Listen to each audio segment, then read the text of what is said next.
Oh, what a day! What a lovely day!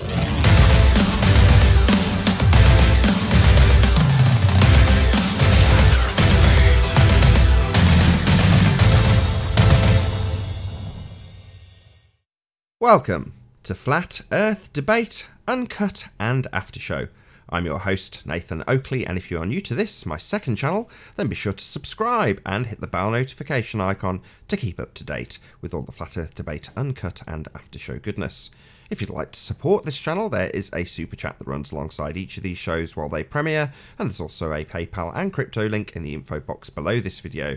Now, we're joined by a whole bunch of people as it is the interim part of this show, so while I set up for the second show, which will broadcast shortly on Nathan Oakley 1980 channel, I'll hand you over so you can enjoy the dulcet tones of whoever is on the panel. No bridges here, so...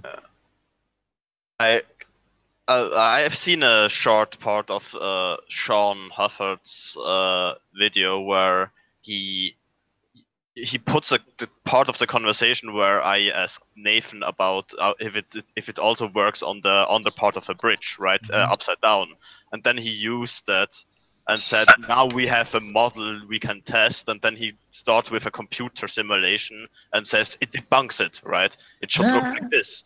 And I stopped watching really soon. That is ridiculous. So yeah, I watched that and it was so cringe-worthy because they say, "Oh yeah, so we should be able to model it," and they were doing this graphic model, and it's just ridiculous. Yeah. So but somebody should do it like you did with the light. Stick it to the underside of a bridge or something, and actually physically do it, because then. That will be the new hardcore proof. Yeah. The next 5 level, minutes, guys. Starting in 5 there. minutes. 5 minutes. Just saying. It's up for grabs for anyone for the taking. Or at walls, for example.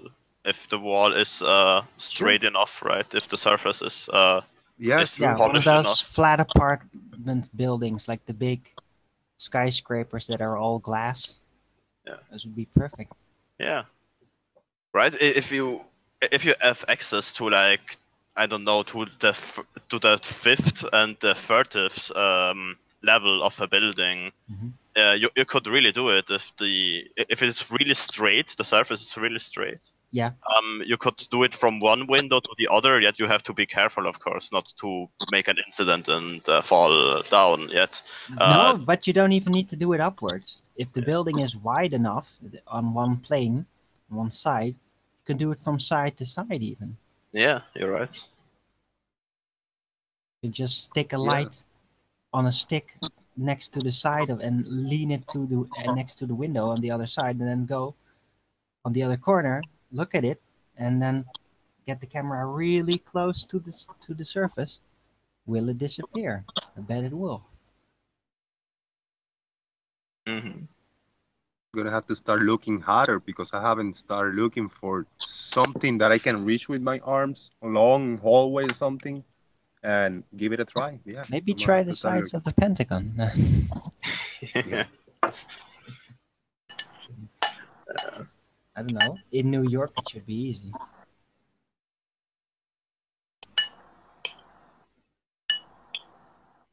I mean, Ranty already did a good job showing it over water, and yeah.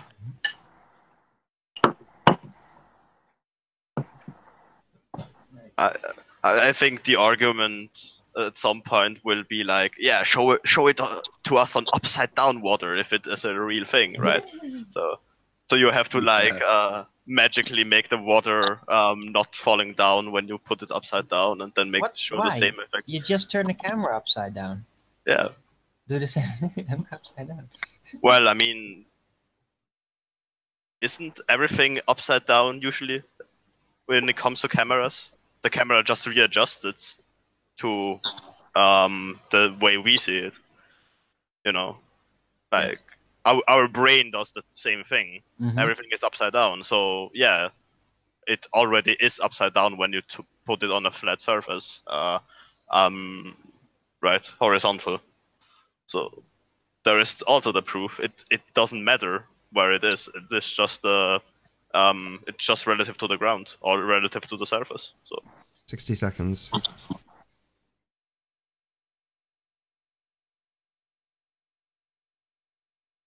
As soon as I got my P900 out, it's a freaking gigantic cloud blocking me the moon. What a luck, man. oh no. Yeah, I think the moon was pretty bright last night. The whole sky was like illuminated.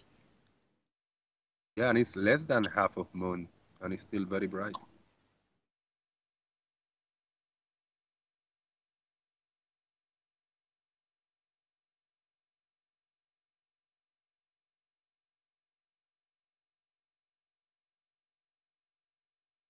Oh, what a day! What a lovely day!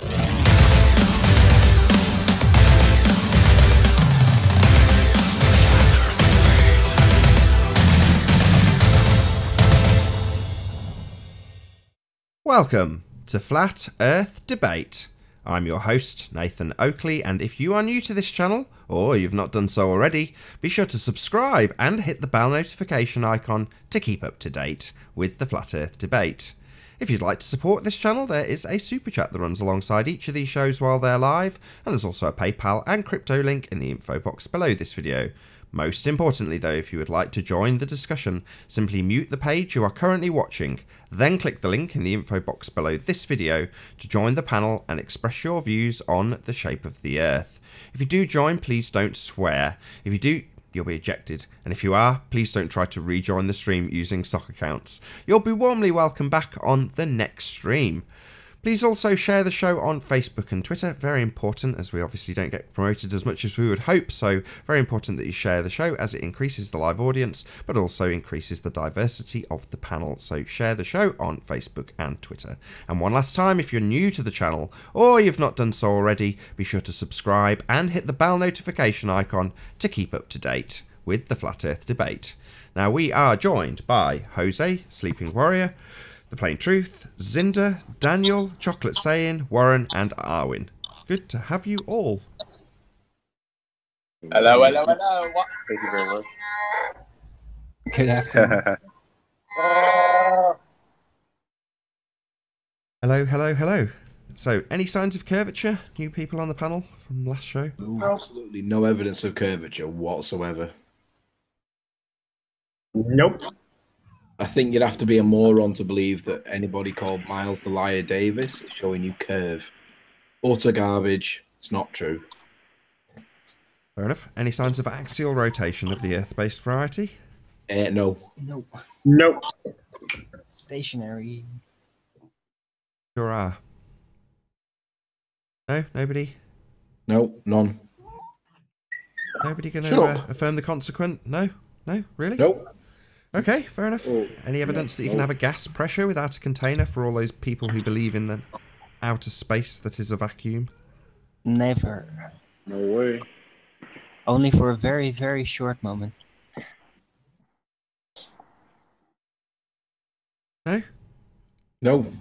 Yeah, all these people believe in outer space and all the things in that special region that can't possibly exist. Anyway, any evidence of the distance to the sun? There is no distance to the sun. Indeed. Yeah, that kind of sums it up beautifully for us to move on. Any evidence of a self-perpetuating molten iron core at the centre of a presupposed spherical Earth? There is no evidence that iron is self-perpetuated. Sorry.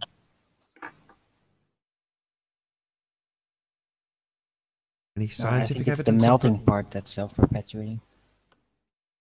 Yeah, molten iron. There is no evidence that molten iron is self-perpetuated. That What? as well. Like, it should cool off. How fast would that cool off? Like, it's pretty hard to keep iron in a molten state. Yeah, I don't Why would see you how there assume could there's be molten iron to begin with, Arwin? Well, if you would Yeah. presuppose, how long could it even last? So you could even, again, dig deeper in the presupposition and still find flaws. It's hilarious. It's such a ragtag theory when you really dig into it. Yeah, we just call that bullshit. lies. This thing is, though, I agree with Nathan. You have the right to choose what religious view you have. And if you want to believe that we live on a sphere, then you're entitled to believe that. Just don't go around telling everybody that we live on a sphere when there's no evidence that we actually do, because that would make you a zealot. Talking of zealotry, any evidence of the R value, Earth radius? No. R. Only when Rumpus begs it.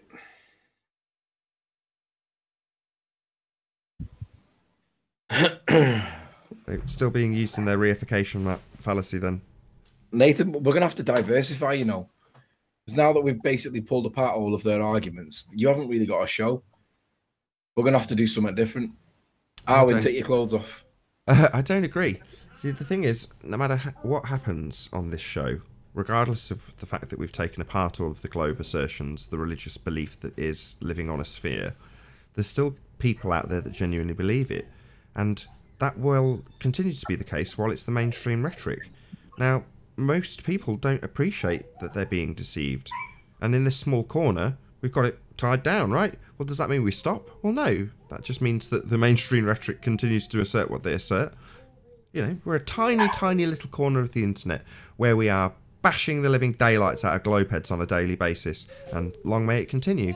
But there's going to be a period where, you know, less people come into the show to have their heads stoved in, which they do, and you'll have Arwen and you arguing about some theoretical potential of the centre of the Earth or something like that.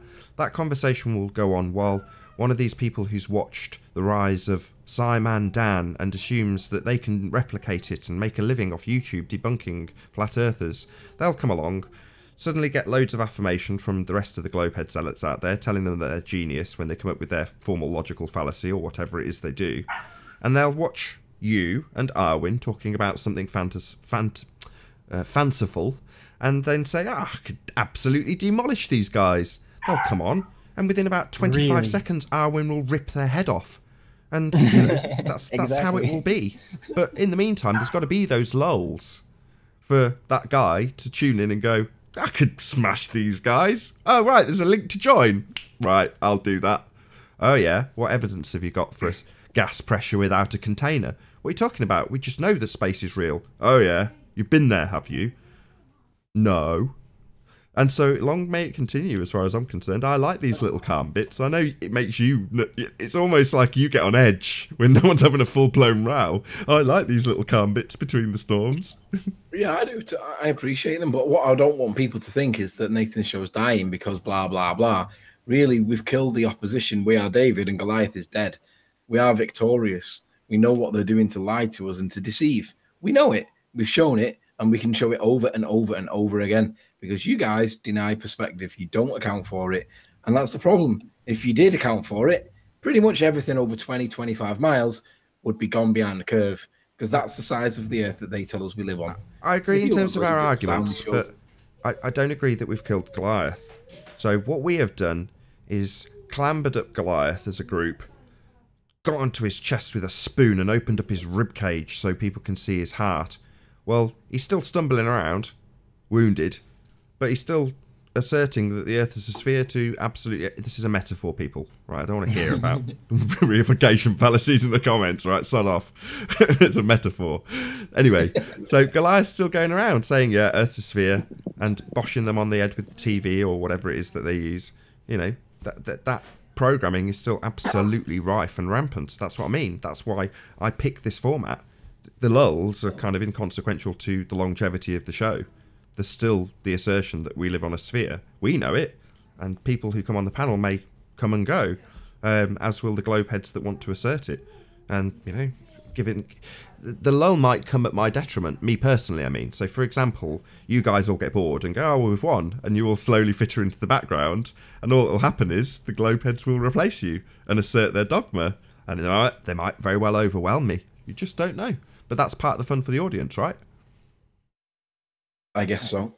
But there is a thing I wanted to talk about, and that is that we have learned so much about globers and how they work. And really, the whole presupposition thing, it's in everything they do and everything they think at.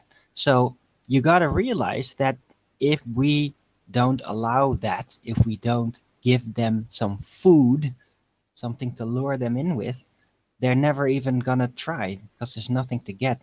All their specializations, all their knowledge, all lies Well, in I these tell you what. hold on, lie in these presupposition-based lores. So if you don't deal with that, if you don't show like, hey, look, oh, look at the bird feed, look, it's so beautiful. You can do something with that. Then they're not even gonna be inclined to come in. So yeah, I Especially agree. new people. I think what we should do, Nathan, is we should grant Rumpus one last wish, one last meal before we Be kill him. careful what you wish for. We will let him beg the question. I've already done this. I know, but he hasn't done it. So we need to give him Okay. another one. So what? One last meal.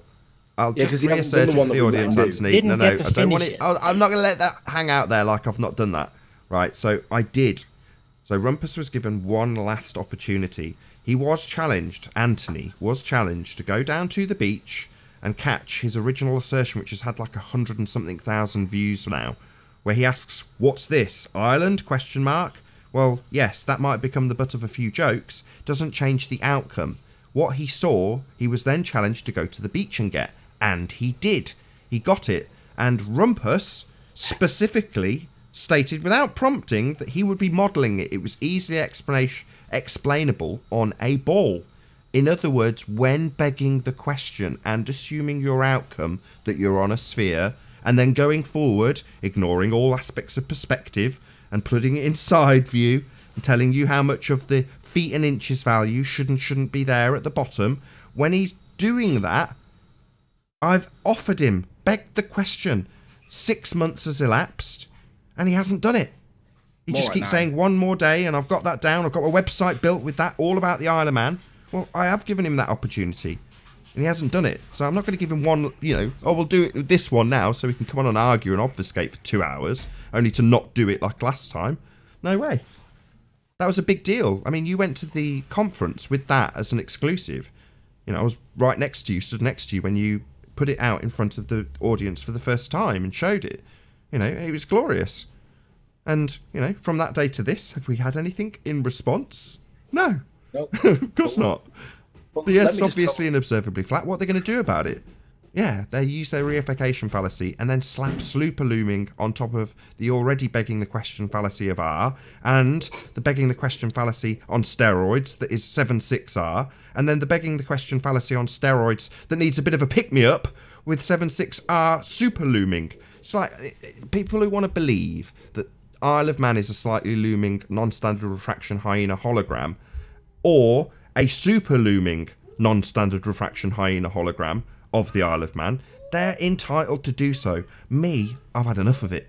I don't need this crap no more. I just see this stuff. Boat. Tree. Island. And I can just say those things without any remorse, without being told I'm a dogmatist. But these idiots come along and say, no, you're a dogmatist if you just say Isle of Man. Because it's not. It is a super looming, non-standard refraction hyena hologram of the Isle of Man. What are you, some sort of zealot? No, I'm not the zealot. Project your crap onto me with your bloody fallacies. No. Tired of it. Well, let me just say that I've already got the debunk to his model that he claims. I've had it on my desktop for months. And if he ever does get around to modelling how this can happen, I've already got the debunk. And obviously, it's just sat there collecting dust. But, if you believe it, right? So back me up, man. Back me up. Next time he comes in and says, I want to beg the question, use my model, assume my outcome, and then tell you how it works to prove what I've already asserted when I begged the question in the first place and assumed the radius. When you want to do that next, back me up. Just go, where's the model? Where's the north end of the Isle of Man? This on screen right now is my shot of the beach looking back the opposite direction and getting how flat it is. This is the kind of work we me personally included, went to for that observation. Measuring bloody hills. Now, why are we measuring the feet and inches value of this stuff again? That doesn't change angular size with distance, i.e. perspective. But back then, when we were dancing their merry dance to the perspective hijacking, proof of nothing begging the question curve calculator, we were chucking tape measures down things. Well, now we've done that crap. We've been there, bought the t-shirt. Thank you very much. They're on sale. Link in the info box. Now we've moved on. Now we say no. Why are we using these feet and inches idiot values that you want to use to put us in an orthographic representation of the world? Well, if he wants to do that still, there's still a loose end that he can. There's still an opening in the back door for Rumpus. It's called the north end of the Isle of Man from the beach. Anthony took him with his belly, on his belly, not with his belly, on his belly, and you said you'd model it. There you go, there's your opportunity to beg the question. 6 months you've had to do it. Go ahead. The new stuff, we're just looking at it and revelling in its glory. 80 miles to the Isle of Man now, not a paltry 34. No offence, Anthony. Ooh. Hello, Rumpus. Look who we have here. Hello. Oh, here he is. Hello, Rumpus. Speak the devil. Yeah. So I just have to tweak something on my bloody machine. Is it a bit of refraction that you're tweaking? There we go. So, yes. I've had a bit of a rough 2 months with various illness and other commitments I had to make, but I'm sort of vaguely recovered from my illness, and hopefully, Anthony, within a week. I had the thing done. Well, actually, we had the predictions. You may recall before you even showed us the video, where I told you exactly what was happening. Did you say you'll have it within a week? Hold on, I made two. Since you're at such ill health, I made two predictions, which were then shown to be true before you gave me it. But anyway, the upshot is that within a week, hopefully, Philip and I will be doing a full-blown hangout on this, presenting his ray tracing modelling of refraction, which includes modelling of inferior mirages and all mirages you could ever want. And that hopefully will happen in the next week. But I've got the debunk all ready to go, so ready whenever you are, mate. Looking forward for before the 2018 ends to look at this presentation, Rumpus. Looking forward for it. Yeah, we'll be in 2019. I've got to apologise to Philip. He's always been keen on doing it, and I've been holding him back to try and do a better job. And then I've had make sure when you're ray tracing, you get the diffraction settings correctly. You don't understand what diffraction is. Yeah. You've no idea what diffraction is. Rumpus. Tell us what science is, Rumpus.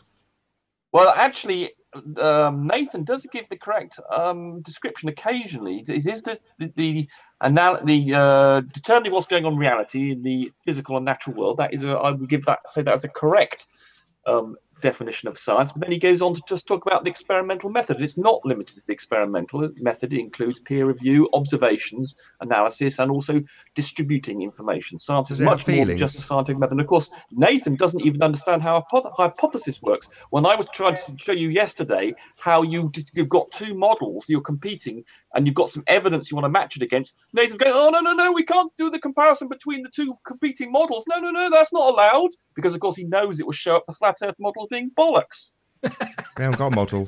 We just look at this stuff and see it. Well, that's Nathan, we need to explain what we see. I don't need to explain anything that I see. Well, I just open my... Oh, right, I was talking. I was responding. I let you talk. Anti-knowledge. I was responding. I let you talk. Second chance. Okay. So, if I open my eyes, see a boat, and I say, boat, do I need to explain that? Yes. Why? Because that's what science does. It tries to explain. You have to explain, for instance, how you see. Proves a cause and effect relationship, Rumpus.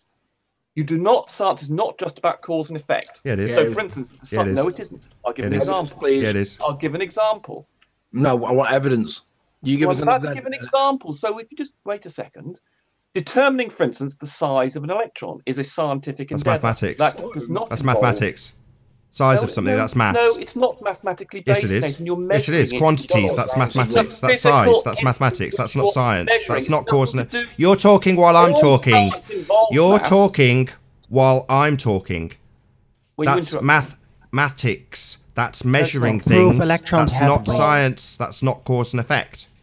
Yeah, exactly. That's why science is more than cause and effect. No, that's mathematics. Not exactly agree with me and then assert the same thing. Wrong. That's not science. That's maths. No, it isn't. Measuring something is not math. You're measuring a physical entity. Measuring something's not maths. Can someone put that in a quote? The Rumpus. Measuring something is not maths. Yes, maths does not determine the size of an electron. Measuring is a deduction. Entity. Measuring isn't maths.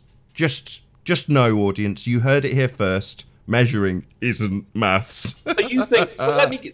Maths maths measuring being used to measure something. I mean, you end up with Yeah, that's what I said. Measuring things is maths. That's precisely what I said. But you just asserted that measuring an electron made it science, right? What about if I measure a microwave? Does that make it science because it's a scientific discovery that's born that instrument? What do you mean by measure a microwave? You mean the electromagnetic wave? Yeah. Yes, to determine what a microwave is that science, and though? Is that science? Or is that measuring something? That's so what maths. you're saying is that science can't use maths without it becoming maths. You don't. No, I'm not saying science can't use maths. I'm saying that when you measure something, that is maths. No, it's not. You're using. Oh right, well, yeah. I've already got it in quotes. The rumpus. Measuring things isn't maths. We've already got that as a quote. Thanks. We've got that. We put it in our little pocketbook. We'll keep that for later. Thank you very much. No, it's not a deduction. That's the whole point. Oh, yes, it is. You're taking one element of an object. Hold on, and extracting specific data. Hold on. Based on its size. I'll credit you here with actually understanding what we're doing here. It's not a mathematical concept. You just happen to end up with a number, and because you end up with a number, Nathan dismisses it as maths. But you're right, absolutely right. It's not. It's a well, I forgot what you said now. But whatever was said, you were correct. It's a physical thing, and you just happen to end up with a number. And Nathan says, "Oh, because you happen to end up with a number, it's maths." No, it's a physical entity which you measure, and it's the physical properties you're trying to determine, and you describe all physical properties with a number. And that's I see. So yeah, no, I get it now. I take it all back. So it's got an observation in it. Step one in the scientific method, that would be. Now that's an experiment, Nathan. We talk about an observation. Yeah. We're talking about science, which is experiment driven, isn't it? And that's not cause and effect. It's nothing to do with cause and effect here. Yeah, that's why it's not science, and it's just maths. That's my point. Yeah, thank you. That's brilliant that you now agree with me. So if we're observing a phenomena, then yeah, we've got step one in the scientific method. No, that's an experiment. An observation. No, I'll say it again. If we've got an observed phenomena, we've got step one in the scientific method. And you seem to simultaneously assert that that's an experiment. No, that's step one. That's observation of a phenomena, not an experiment. So just stop trying to correct that an observation of a phenomenon is an experiment, because it isn't. That would be the last step in the scientific method. The thing that you keep asserting that looking at something is, it's not. That's maths, measuring. What did you say, Arwen? Not Arwen, Nathan. Arwen's talking to me. No, I'm talking to you. Yeah, Arwen was talking to me first. Well, do you understand that I host this show? Well, if you behave in a reasonable, civilized manner, I will behave however I choose. It's my show. Yeah, that's a little Hitler attitude. You'll behave as badly as you wish to. Okay, you can call me Hitler. Reasonable, civilized people no problem. From now on, no problem. You can call me Hitler if you choose. I mean, for instance, if it doesn't change that it's my show, and if I address you and you choose to address someone else on the panel, I'll kick you out for being rude to the host. If I was in your presence, I could punch you in the face, but I wouldn't because I'm a civilized person. No, well, you're not. You're on my panel. You're not in my presence. You're on my panel. My panel. If I were in your presence, I could punch you, and you could say, You could. You're not, yeah, I could. and you won't. Would I? But you are on my panel. So I will dictate. I will be the Hitler here. If you were in front of me, you could be an aggressive toe rag and punch me, because that's what aggressive wankers do. And that's what you're saying you would do, because you are, by definition, an aggressive wanker, Rumpus. Yeah? So let's not be aggressive wankers. Let's talk civilly, or I'll kick you out. Those are my rules. Yeah, but you see, your rule... Nathan, if you behave in an unreasonable manner, lots of people who have controls over Hangouts... Are you just stuttering? You're just becoming a stuttering idiot. You see, there you go. You see, you're behaving like a wanker again. No, Rumpus. Right, last chance. Last chance. I behave in a reasonable manner. Last chance, Rumpus. For what? To behave. I'm behaving perfectly. I give you a chance to speak, and I give Alan a chance to speak. You don't give me a chance to speak. That's the point. Me, right, I'm going to have to kick you out. I give you a chance to speak. Yeah, you're now talking over me again. I've got to kick you out. He's decided he's going to descend the show into chaos. No, Rumpus, you're not going to descend the show into chaos. It's time for you to go. You no longer have anything to offer. We will see you in a week's time with your crappy model so we can pick apart your reification fallacy. In the meantime, you're not going to talk continually and descend my show into chaos. Sod off. Literally, he was speaking at 60 words a second before getting kicked out. Oh, Rumpus. He only said you're interrupting me once in the entire thing. That must be a new record for minimum use of You're interrupting me. Rumpus. Wonder if why he didn't make a career as a rapper. I mean, if he can speak so fast, he can maybe rap so fast. So, you know. I don't think anybody would listen to that. Why not? I would. He would do good at auctions, I think. Well, his time on the panel's getting shorter and shorter. Hey, Apollo. Because, you know, Rumpus by name, Rumpus by nature, his only objective here is to rumpus. So he's got nothing to offer. You know, he's been saying he's going to produce this model for months on end. He hasn't. He's come in to tell us 10 more days, right? Ugh. Yeah, okay. Thanks for the information. What is do you the know, definition Apollo? of rumpus, Nathan? What do you know, Apollo? How's it going? Excellent, excellent. Any more new moon footage? Yeah. Oh, Yeah, working. Really? Working. I wasn't expecting you to say yes, actually. Cool.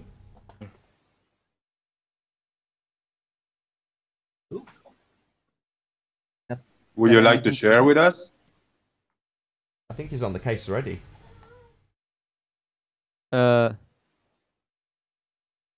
Sure. Apollo, why do we have a side profile picture of you rather than like a normal picture of you front of you? I know why. It's because your camera's on the side of you. I'm not that thick. What I mean is, can you not put your camera or turn so that we can see it? Yeah, like that. Yes, that's why. a lot It's better. because, I can tell you, can I guess? Is it because you've got quite a lot of cool computers, like, behind you from that angle? Bloody hell, have you got a CRT screen there?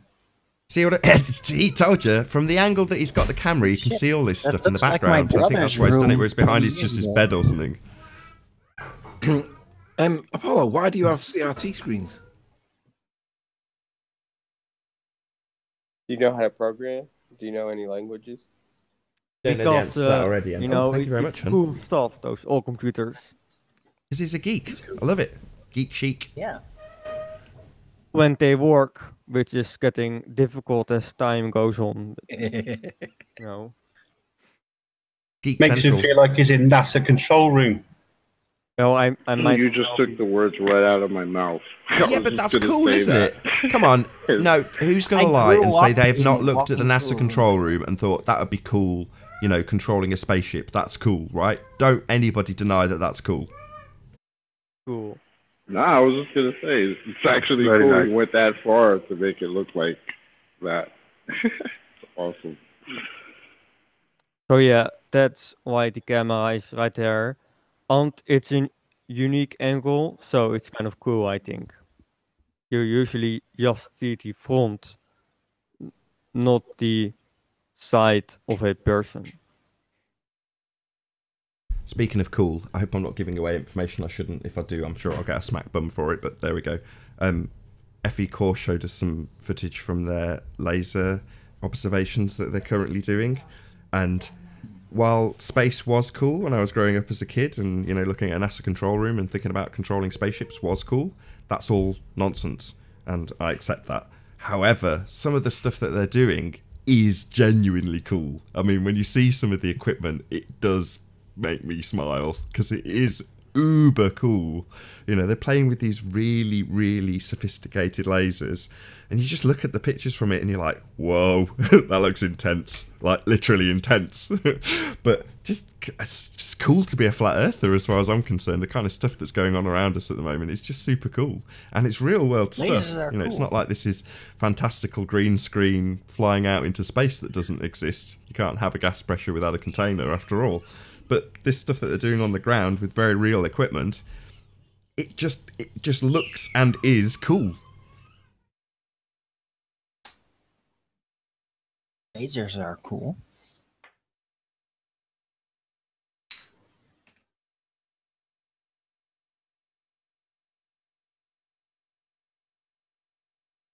Full Does panel. that hurt you a little bit, Apollo, when there's no evidence of a gas pressure without a container? And there's people that believe in outer space and rockets going to space and manned missions and stuff?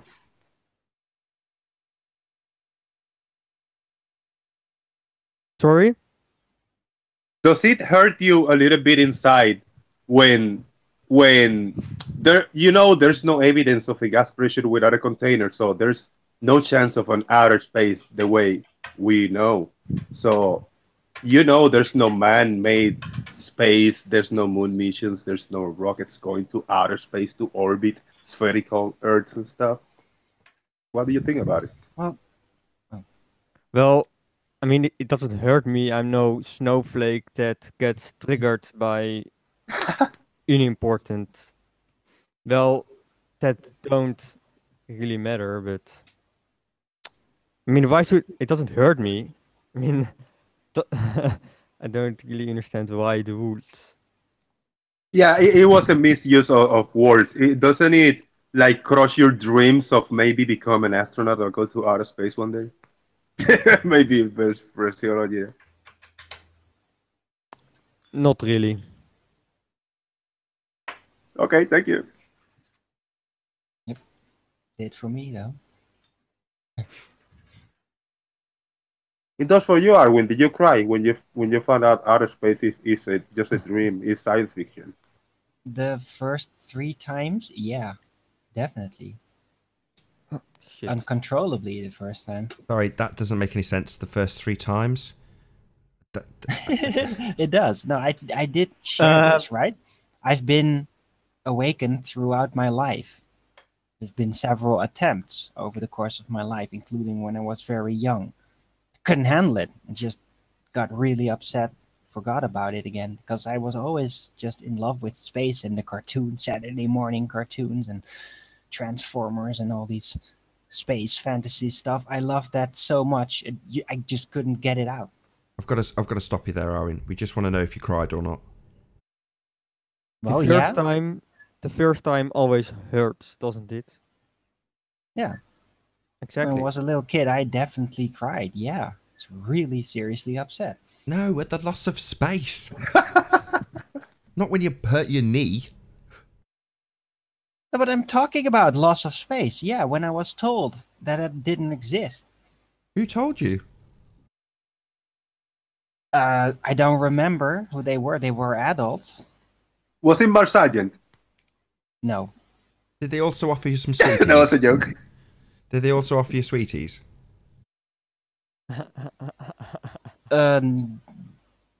Maybe. I don't remember. It's very long. There's a lot that you don't remember. They must have given you sweeties and then out went the lights. Yeah, No. this is where it's going, Arwin. You. No, my parents were there. Are you sure they're your parents? Right. Yeah. Yeah, Otherwise I would no. Listen, as a little kid, if my parents weren't there and people were engaging me like that with serious stuff, I would be afraid out of my mind. I was very dependent as a little kid on my parents. So, very shy socially. So no, yeah, my parents would have been there because if they wouldn't, I would just panic. And that didn't happen at the time, but What do you have dreams there, did get Apollo? crushed for What a is that moment, film? and they basically backed off. So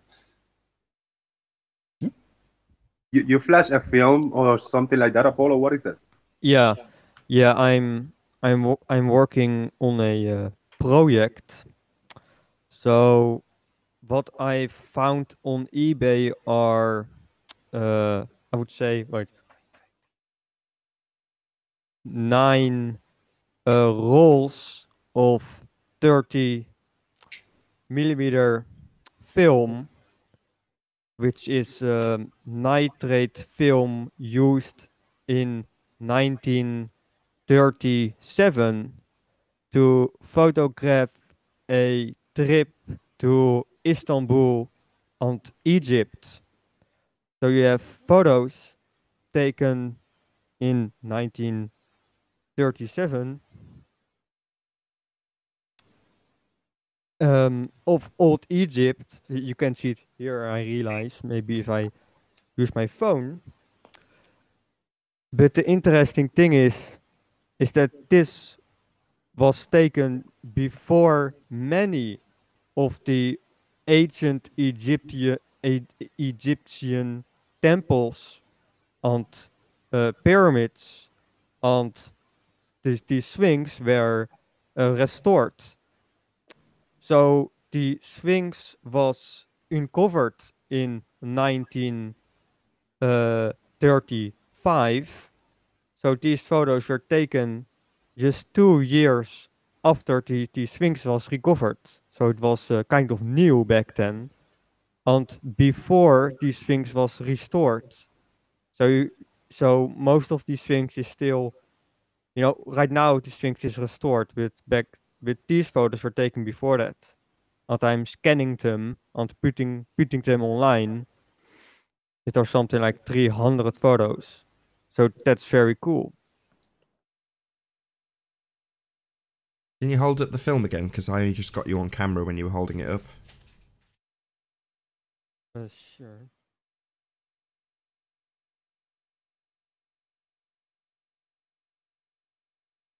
There isn't enough light for it to shine through, but maybe if I do some magic with my phone. No, it doesn't.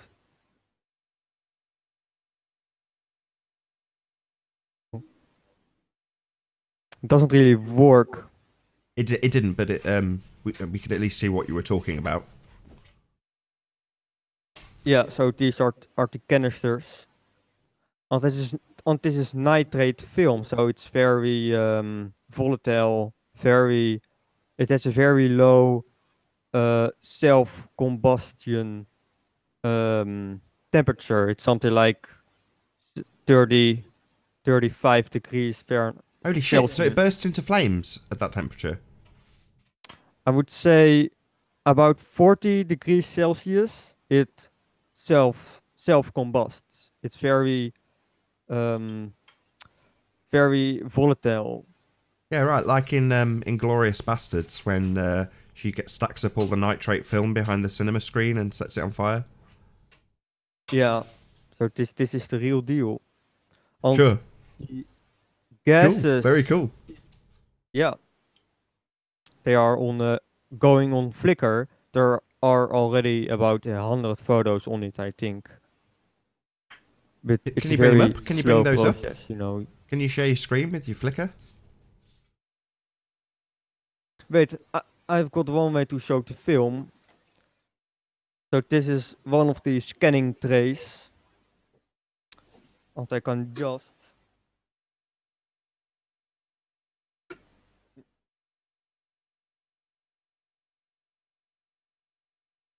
Yeah, your camera's having trouble focusing. No, that's just about working. That's cool, that's good. Just about make it out. Okay. Yeah. No idea what it is. I can share screen. Share. Are they going to be in negatives or? I reversed them with okay, the cool. scanning Excellent. software. Oh wow, cool. Yeah, so this is the software I use. And what I use, I can use. Let me check.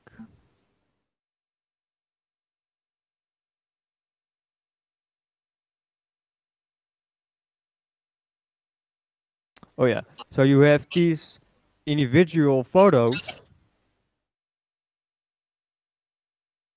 that have some, how do you call it? Overlap with each other. This one. So what I can use with software is I can stitch them together. So by using 5 separated photos, you get this really expansive view of the area. Right here. That's pretty detailed. That is, yeah, really good quality.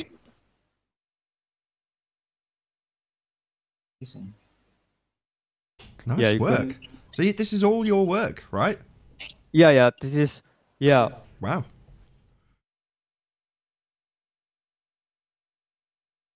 It's great. It's been a total geek fest, this show. It's great. Doesn't want to open. Oh, it's using a different program right now for some reason. So yeah, you have this, and you can zoom in really far. Because I scanned them at a very high resolution.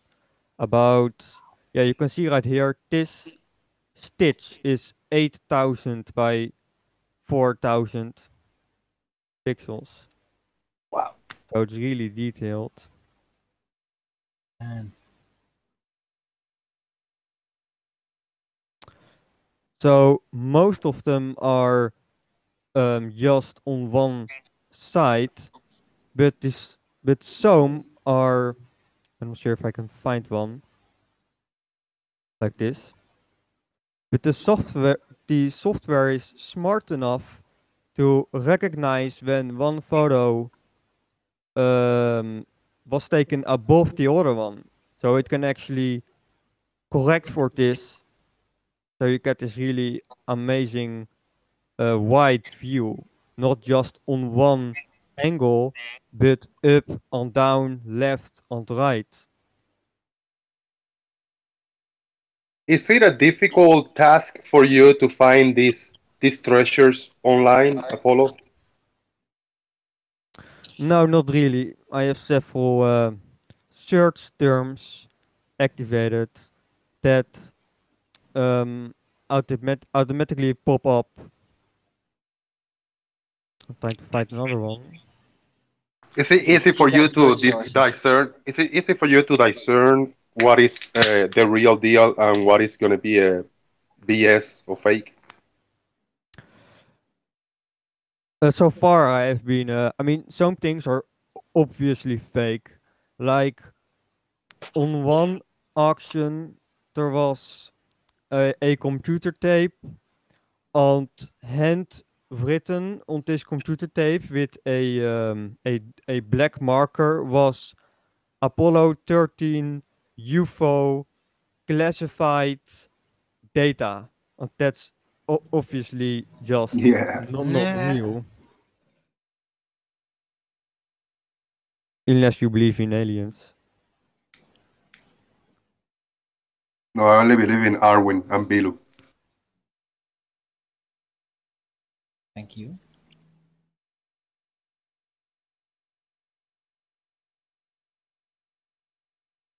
Yeah, so you can get really detailed. And another cool thing about these photos is that this was before the place got really commercialized. You know, before it got really populated by tourists. So many of the things haven't been restored, or you can see in the background there aren't any big ugly cities that are lining the horizon.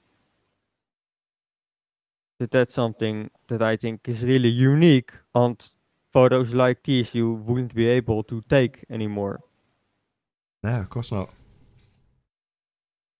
Are you planning on getting views? Like, let's say you got a picture, any picture, and you find the view of the time we live in now, and compare them, maybe put them side by side, and see what has changed, what has not. Well, it's hard to even identify the location with some pictures. Well, this one would. Yeah, that could work. That could work. Yeah.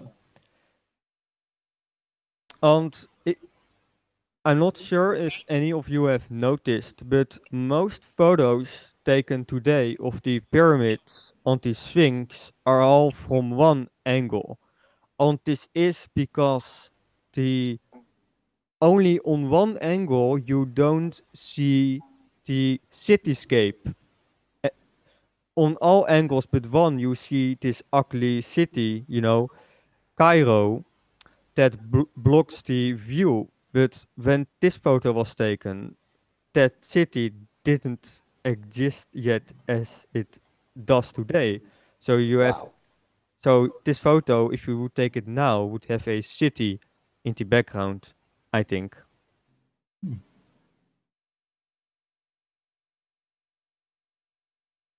I don't know, I'm mind blown. This is a really, really good find you got here, Apollo, and thank you for sharing with us. Thank you very much. Yeah.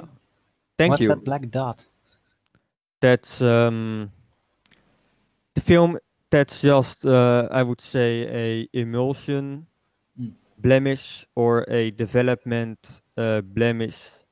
It's Rahu. Rahu confirmed. Oh, come on, come on. None of that. No. I just messed it. I actually just dropped Martin a line. I tried to ring him, but he's obviously got his phone switched off or something along those lines. I was hoping to get him to join and chat about your pictures, but he's not available. But yeah, this is very Martin will love this job. Yeah, absolutely. Just point it to him, Nathan, so he can look back to this.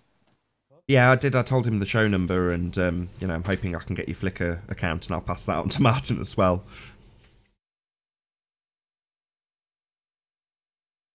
Yeah, and you can come on my show with this type of stuff. No, you're not going to hijack that. Right. Subscribe to Martin Liedtke, Flat Earth British. Absolutely super. Big shout out to him.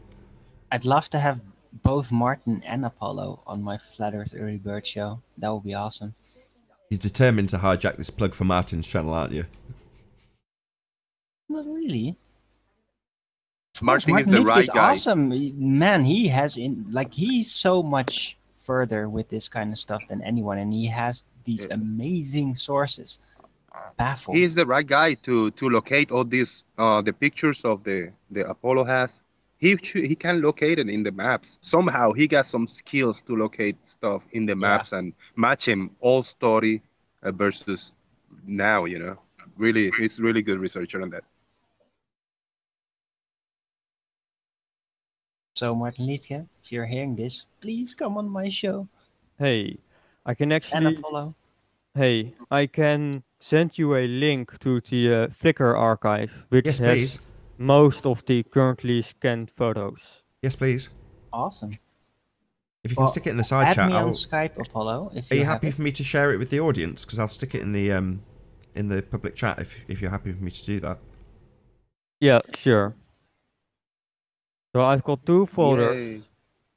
I've got one with the panoramas that I created, so you have these really amazing wide views.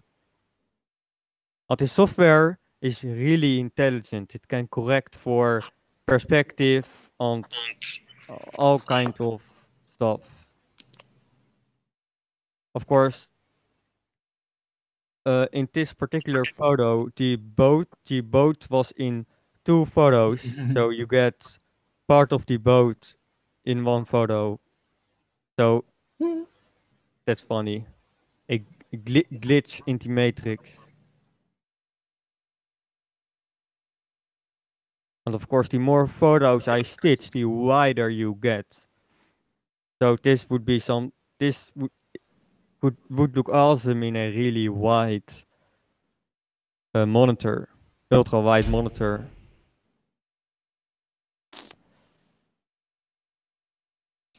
So how do you know the dating? Because it's written on the canisters.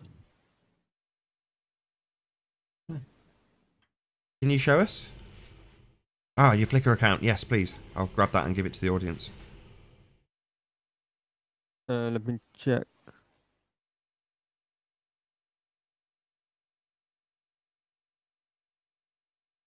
Sorry, can you back off a bit just so it's just a little out of focus? There we go. I can't quite see it. Can you read what it says on it? Panatomic. Oh, by the way, this is Kodak Panatomic film. This is roll number 7. The date is 1937. And it says Egypt. Photos, Zeiss, Professor van der Plaats, Utrecht. So these were taken by a Dutch professor. Maybe it was commissioned by the University of Utrecht, or it could be a private trip. I'm not sure. And some other stuff on the canister. Good. How do you say it? I'm trying to translate it.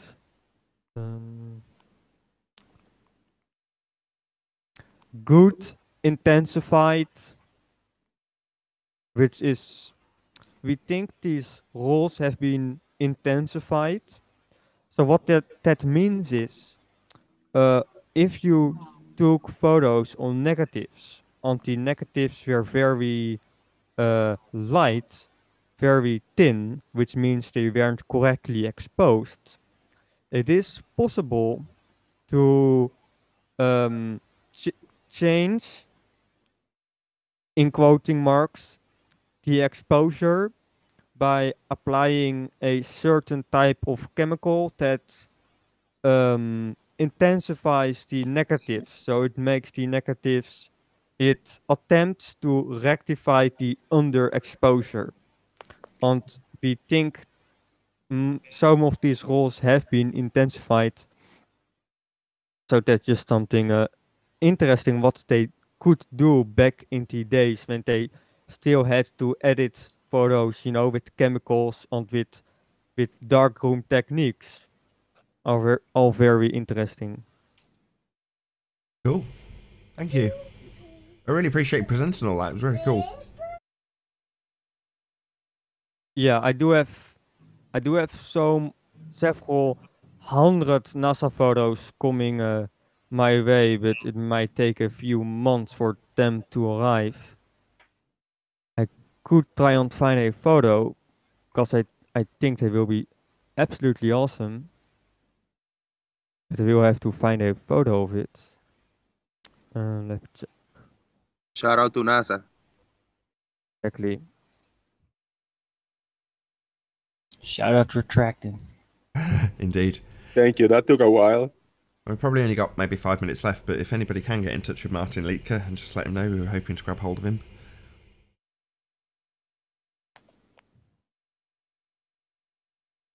While that's going on, I will plug the pre-show. So if you missed the first debate, it will replay together with the pre-show, which was very interesting this morning. Well, I would say so. I was chatting away about hi-fi, but maybe not that particular bit, but certainly it was worth tuning into. But that will replay as soon as this live stream ends. Well, it actually goes out about 4 o'clock, which is about 5 minutes from now. So I'll stick a link in the info box, but that's over on my second channel. So the pre-show and Flat Earth Debate 638 replay will go out at 4 o'clock. And shortly after we'll end this live stream, but we will continue, and that will go into the after show, which will also replay together with this debate and the after show when that finishes on my second channel again, Nathan Oakley, at about 4 AM UK time. So that's 0400 GMT. So if you want to check out the after show, that will replay in about, well, 12 hours from now on my second channel. So hopefully some of the guys on the panel now will hang around and chat for the after show. We shall see. They might all bugger off. You never know. Okay, so what I've got on display here are, I would say, several hundred Gemini photos on a large format 70mm film of the Gemini missions. So I will be scanning some of these and see how they compare to the NASA scan. I think it will be interesting to see if there is a difference between my scan and a NASA scan. Hey Paul, maybe we will find gonna mute your watch page. NASA has something. Mute your watch page, out. Paul. What years are these?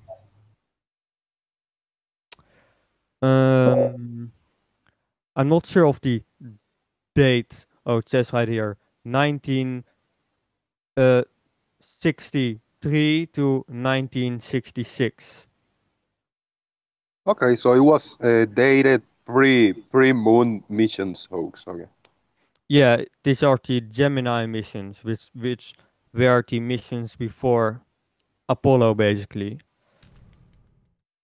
For Apollo, you have this Apollo 9 70mm copy.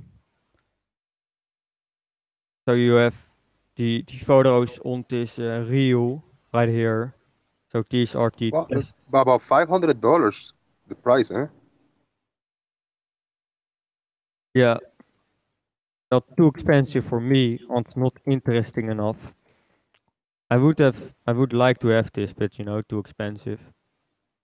Fair enough.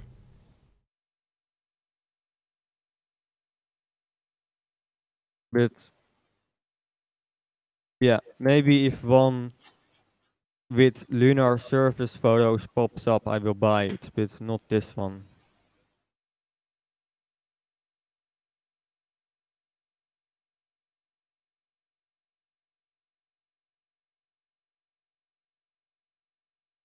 But those ones sell for several $1,000s, so that's about it. I'm going to leave these guys chit-chatting away, hopefully about more photography and film things. As I say, first and foremost, a huge, massive, enormous thank you to all of the debating panel for making this debate possible, and of course a massive thank you to all of the live audience for tuning in and hopefully sharing this debate. If you hated the show, then you know exactly what to do. Smash the dislike button, then smash it again. But if you like the show, maybe consider sharing it with a friend or subscribing if you've not done so already. I've been Nathan Oakley, and I'll see you all in the next video. Oh, what a day! What a lovely day!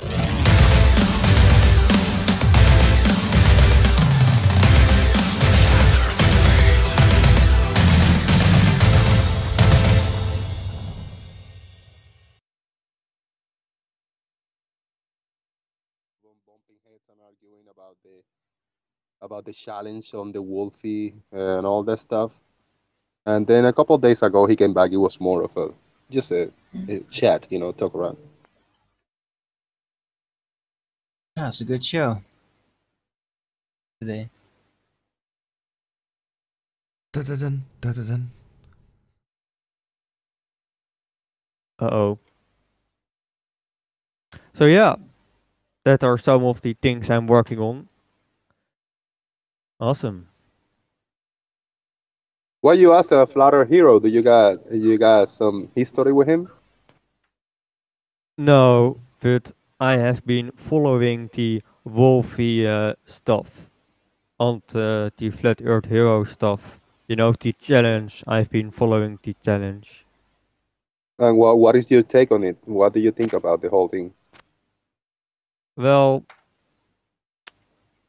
I think Flat Earth Hero has been moving goalposts, but you know, doesn't everybody do that? So I'm not sure.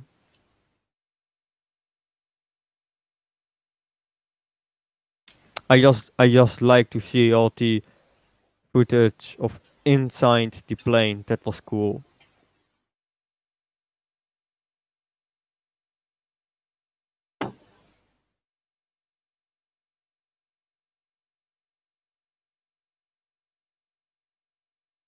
Oh yeah, I just got 777 subscribers. 777. Yeah. That's the three legs of man, Arwen. Hmm? The 777s is the three legs of man. Oh. You might have to explain what you mean by that, Paul. Well, 777s. So each leg is a 7. It's a bit like the swastika, isn't it? On the flag? Yeah. Okay. Does So, the yeah, on the Isle of swastika Man have flag. 4 legs? Yes, but the Manx flag has 3. Has anybody? Are you on a phone, Paul? Pardon? Are you on a phone or on a computer? Yeah, I'm on the laptop. Can you bring up a picture of it? Yeah.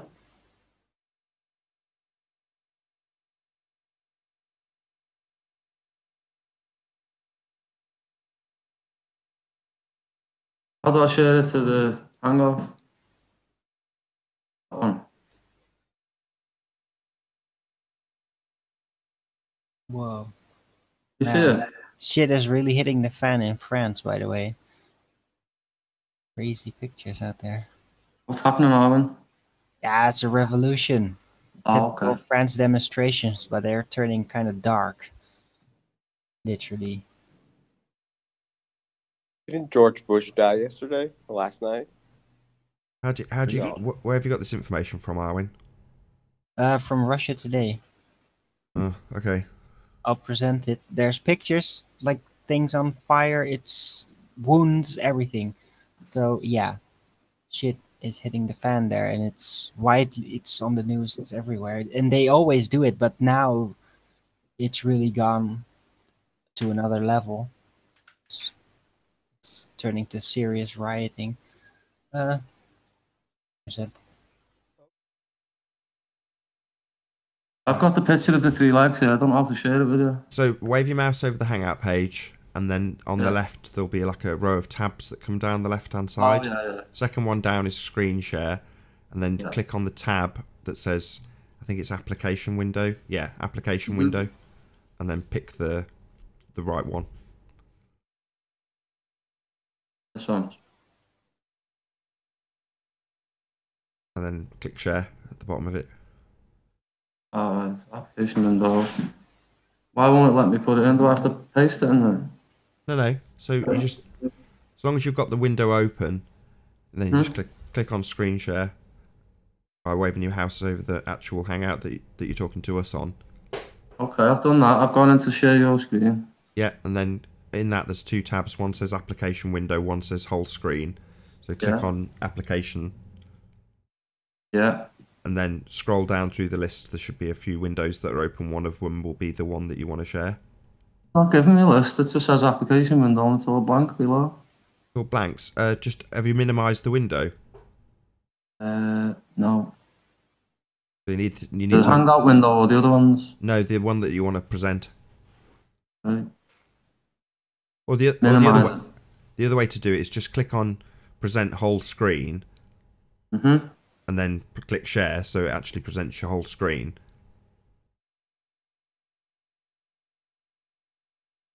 Let's go back. Should say share at the bottom of that window that you've got open. But rather than application window, just have it as whole screen, and then at the bottom it just says share, green button. Okay, try. Your entire screen, yeah? Yeah. Sure. There you go, and then go to whatever you actually want to show us. So we see. There we go. So we see what you see now. Yeah, so that's what I meant by the 3 legs. It's 777s. Seeing that, Arwin. Sorry. Cool. And it also represents the cube. It's called a Triskelion.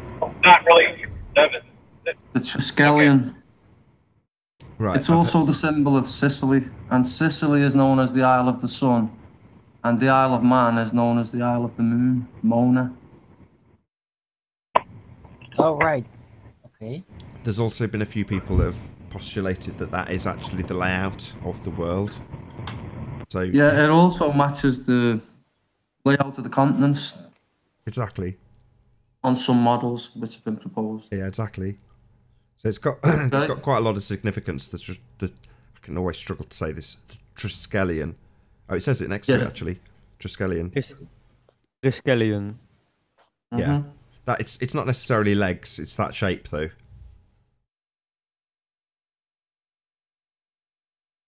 Like you said, a bit like the swastika. Yeah. I think it also was meant to represent a vortex as well. Yeah, like you say, it's laced, it's riddled, isn't it? That symbol. Yeah. Just thought I'd mention it anyway. This is click screen share and I'll get this off. Just there's either a tab at the bottom that says stop. There you go. Yeah, thank you. Hey Nathan. Yes. Do you know when you first seen the house and you said, "God, it looks like you live in a very nice house"? Yeah. All the other people in the chat were saying they think I'm in a kitchen. Really? Working in a kitchen. Well, I thought it looked nice. Just because I'm sat in the kitchen. Don't listen to the trolls. Oh, hi, Jose. The trolls have been slaughtered recently, haven't they? Yeah, they're slowing down. They say everything is curved. That's the attack mechanism, yeah. Yeah, they don't have anything left. It's a shame the Rumpus couldn't hold his water, isn't it? Because, I mean, he is good to have on just to show, you know, how you argue against them. At least he's willing, isn't he? Well, he knows that that's what we'd be using him for. So the last line of defence is just to rumpus. Rumpfuscate. Yeah, basically. Don't let them argue the point in any way, shape or form. Just rumpus, cause total disruption, because then it just descends into chaos if you let him do it long enough. And I was actually just kind of interested in what he was going to propose for Sanders' 86-mile observation. Yeah, just to see what he was going to say. That's where Anthony got told off yesterday, because he's like, I wanted to know what we shouldn't see. And it's like, what do you mean what we shouldn't see? We see it. None of this, we should or shouldn't see it. Well, I agree. But Rumpus said he's going to do a video on his own channel, so maybe I'll go there and look for it. Yeah, we've been waiting for months and months for this video, man. So hopefully it happens. I couldn't believe he came on and literally said, "Give me one more week." Like, are you kidding me, Rumpus? I'll go easy on him, though. He's been sick for 8 months.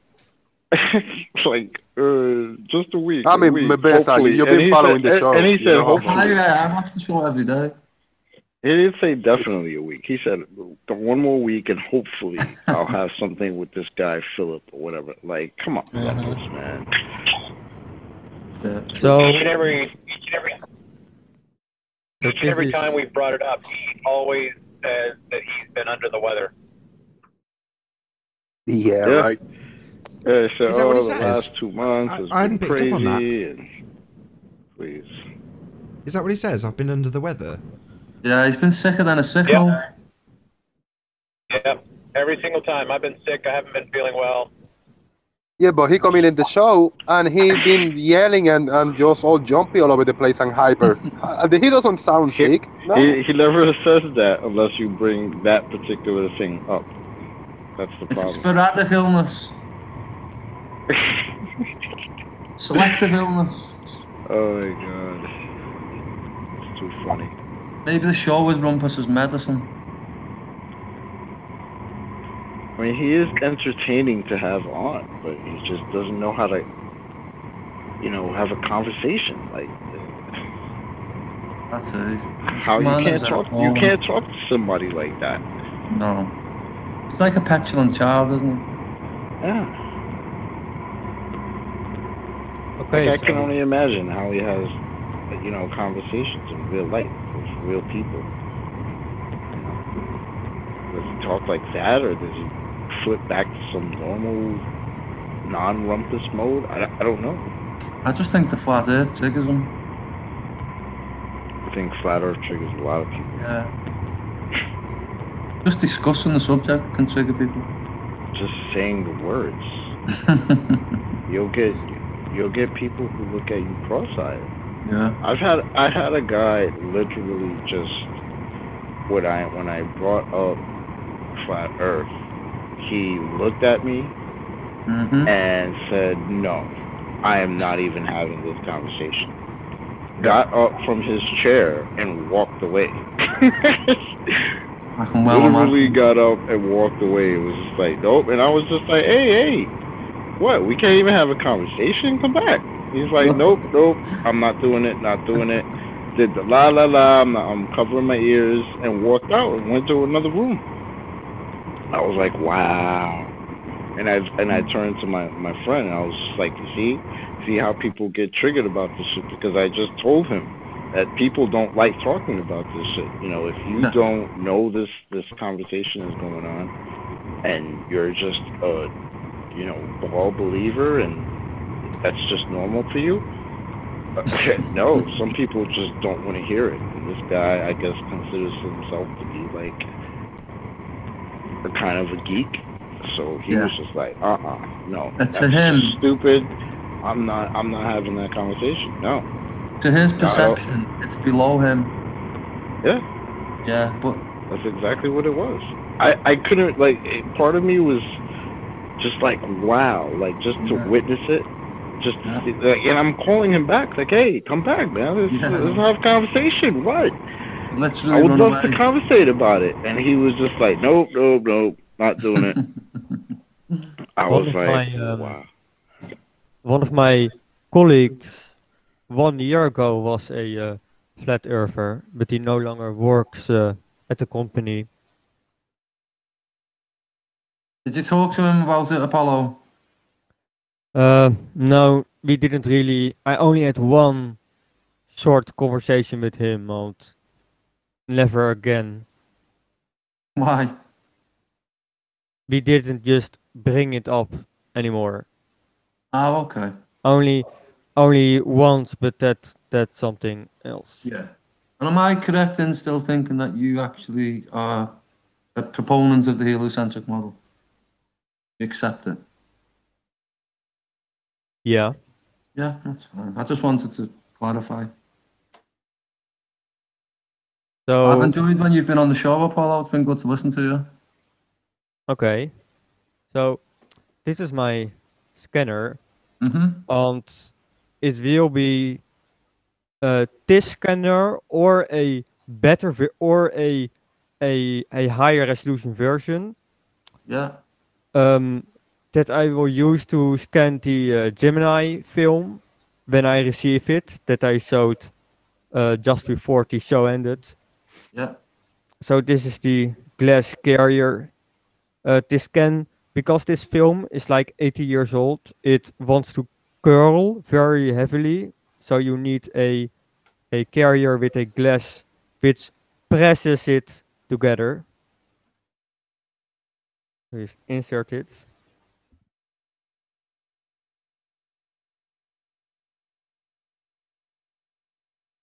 Maybe I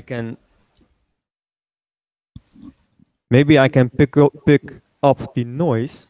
Not sure. Oh.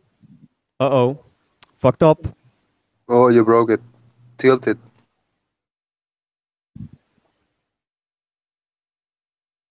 One moment. Oh, I hear you saying error, error, error.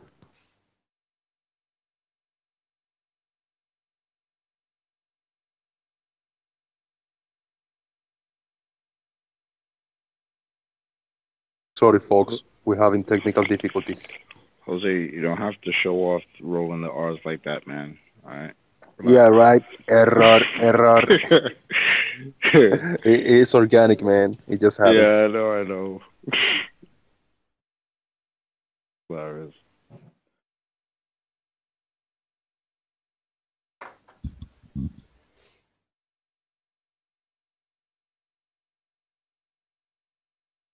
You gotta blow it like a Nintendo cartridge. Is there a problem in Houston? Houston, we have a problem. Apollo, have you seen? I don't know if I forget where you are again, but were you able to? Do you know about the movie, the First Man movie? Yeah, I know it. Have you seen it?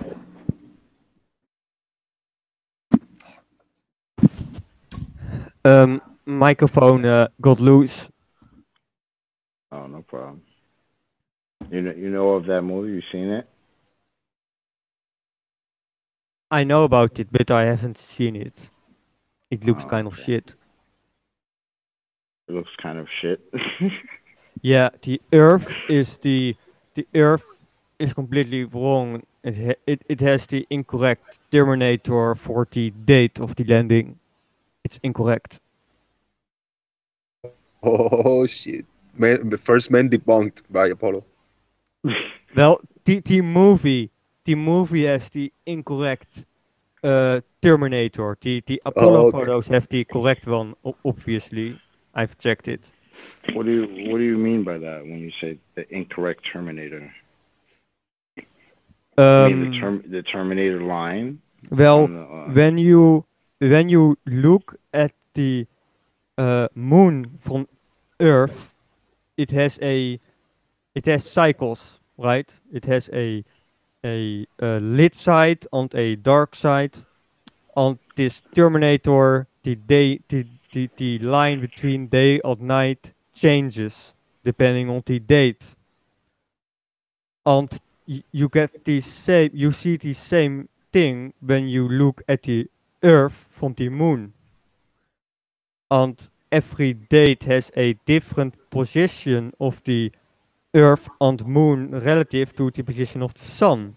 So depending on the location of the Earth on the moon, you see it from a different side, so it looks different. So you're saying you matched up what it should have been in reality with what they showed in the movie. Yeah. And it doesn't match. It doesn't match. So that's... I for one, because I saw the movie, and I'll for one say there are a lot of details.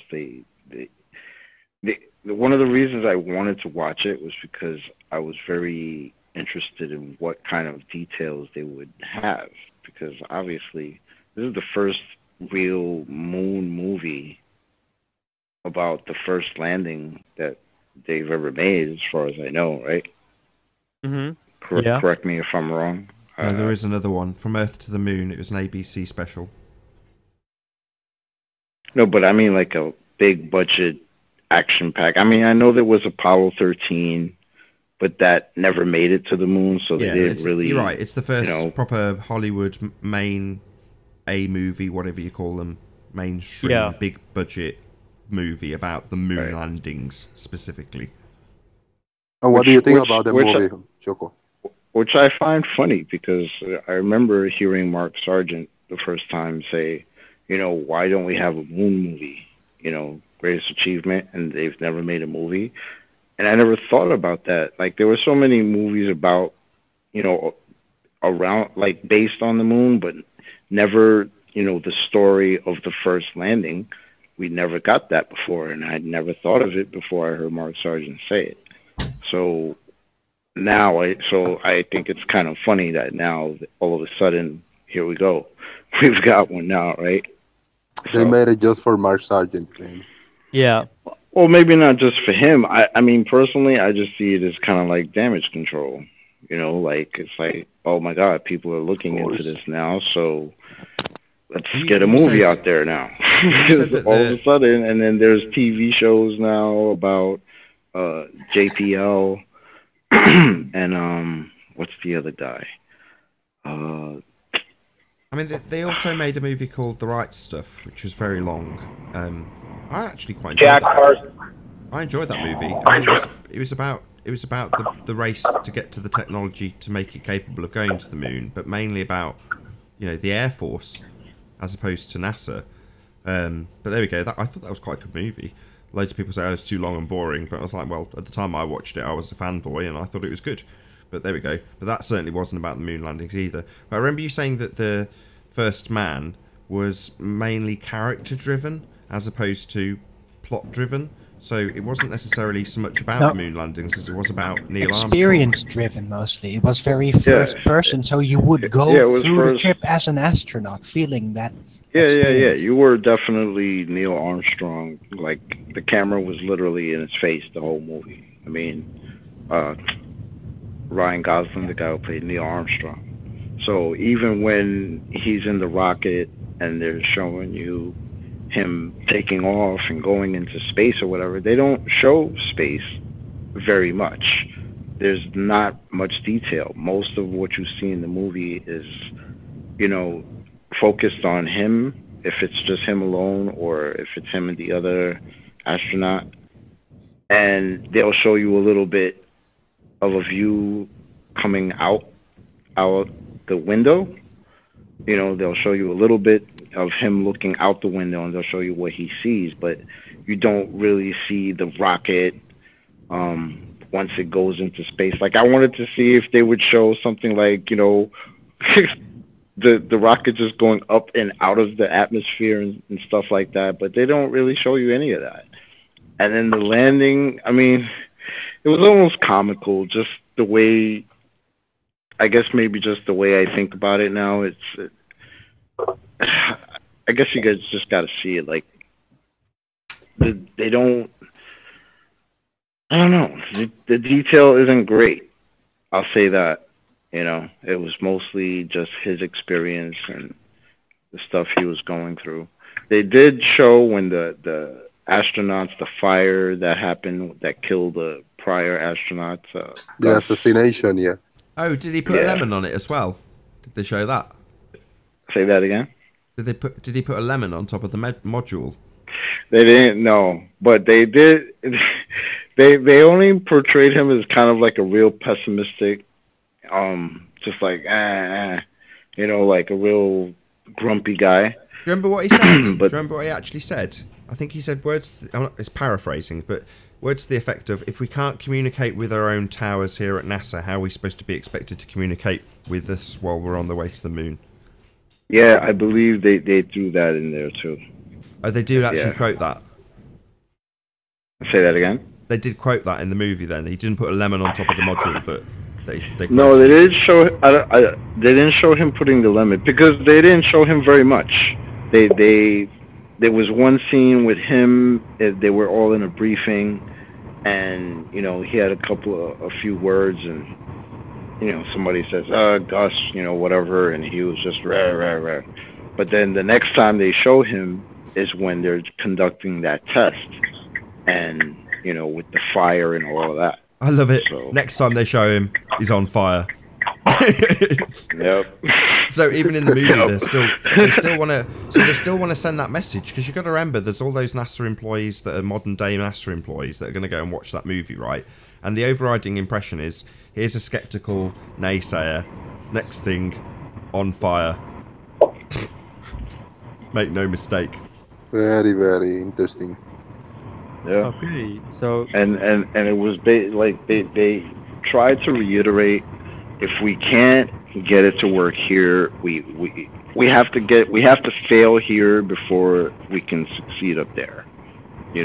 So of course they did the usual montage of Neil Armstrong, trying out the different lunar lander.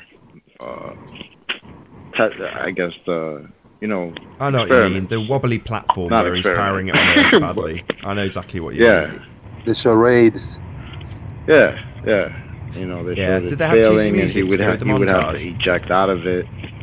Did it have the cheesy music to go with it, like in Rocky? Dun, dun, dun, dun, dun, dun, dun, dun, while they get it together to go to the moon. It's literally about 60 seconds of montage, and they're ready. Like, honestly, if I was a NASA fanboy still, I'd be so about it, because again, I'm looking for the detail. I want to see, I want to see the rocket moving in space, that type of shit.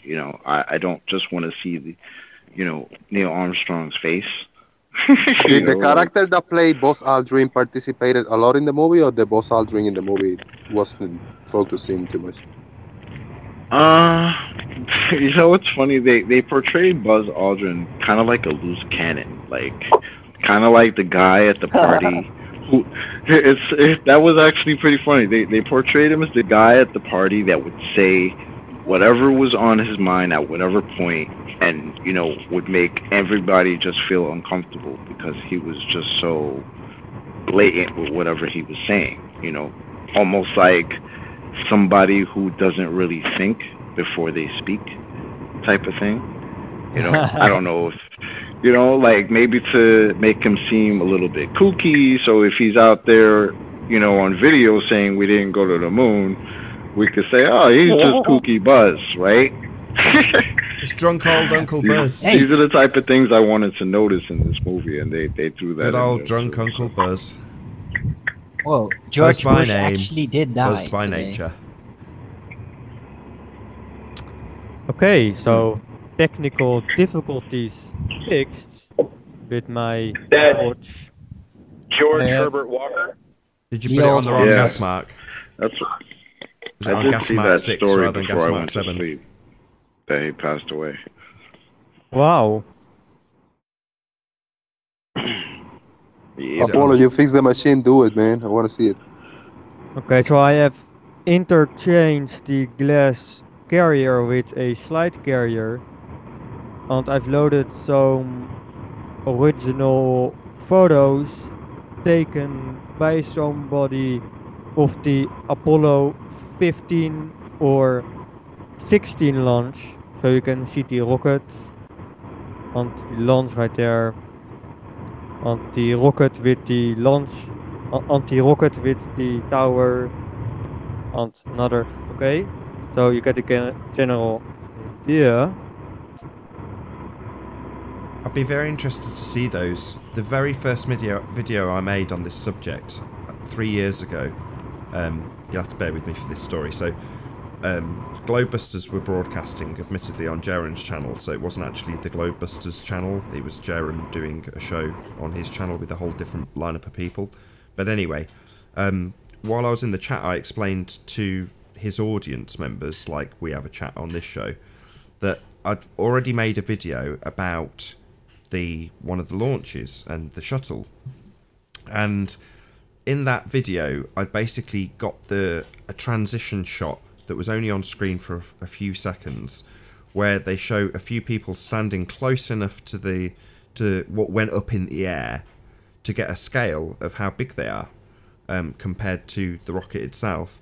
And admittedly it was rough and ready, but by my estimations, what they actually launch is about at least half scale, probably a little bit smaller, to what they wheel out and show you, with people driving along the runway that they show. It looks absolutely enormous, but from what I could see on the actual day of the launch, when they light the firework and send it up into the sky, it seems like it's actually about maybe even a third scale model of the shuttle. So I'd be very intrigued to see what those pictures were like and how valid they are for the day of the launch, because I'm reasonably convinced that they didn't send up what they sent up. They just sent up a scale model and crash it in the ocean. Well, I've scanned all of these already in very high resolution, so I can show some of them right now. Wicked. Yes, please. Or you can this one is this is just a preview. The full resolution scan will take much longer. So this is launch. Obviously not the shuttle, but you know what I mean. It's yeah. For the same reasons, I'd be intrigued to see it. Yeah, I did see, I think on eBay, photos, film slide photos of the shuttle launch for sale some time ago, but I'm not really interested in the shuttle, so I didn't get them. Well, no, me neither. It's just by chance that I caught something that was interesting in the respect that there was people close enough to it to give it some sort of scale, whereas typically you don't. It's always out shot at a massive distance. Yeah. Let's see.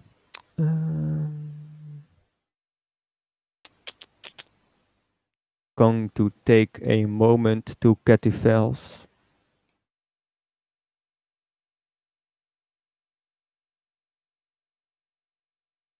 And with that, I'm going to leave the guys chatting away about their glorious NASA photography that's been developed from way back when. And say a massive, enormous, huge thank you to all of my second channel audience. If you're watching this on the Nathan Oakley channel and you weren't aware that this is my second channel, then subscribe and hit the bell notification icon to keep up to date with all the Flat Earth debate pre-show and after-show goodness. Also a massive thank you to all of the debating panel for making this after-show possible. I've been Nathan Oakley, and I'll see you all in the next video. Oh, what a day! What a lovely day!